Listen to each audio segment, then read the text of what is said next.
We're taking you live now to Energy Minister Chris Bowen.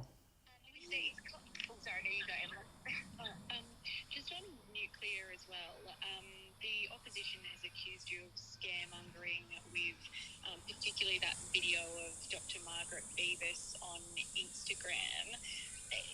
Is it your argument that nuclear power does pose a health risk to Australians? Well, every form of energy comes with a risk, and obviously the risk in nuclear energy is very substantial. And the way you reduce that risk, as has happened around the world, is by, just let that bike go past, the way you reduce that risk is by spending millions and millions of dollars. And that's how nuclear is made safer.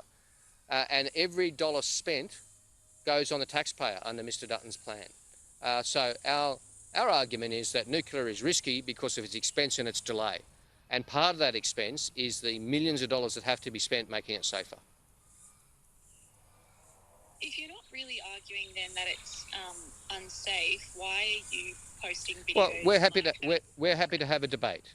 Mr Dutton said it was time to talk nuclear. He hasn't been talking nuclear much anymore. When you release a policy, you've got to be up for a debate. And you've got to be up for various points of view being put about it. The point of view that I'm putting very strongly is that part of the problem of nuclear is to make it safer, and it's been very unsafe over the years, but to make it safer, as has occurred, it costs hundreds of millions of dollars.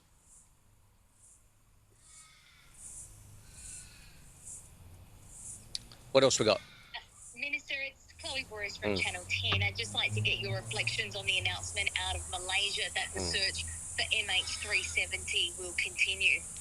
Well, obviously, this was a tragic event, and the families of the 239 people on board, including the 7 Australians, their grief would have been made even worse by the fact that it has always been an utter mystery what happened to this aeroplane. So, of course, we welcome any steps to try and get to the bottom of it after these 10 years that have passed.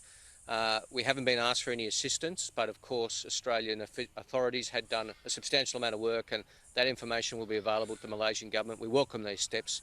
If it provides any information at all, that'll be a comfort to the families and will solve one of the world's great mysteries. Energy Minister Chris Bowen live there in Sydney.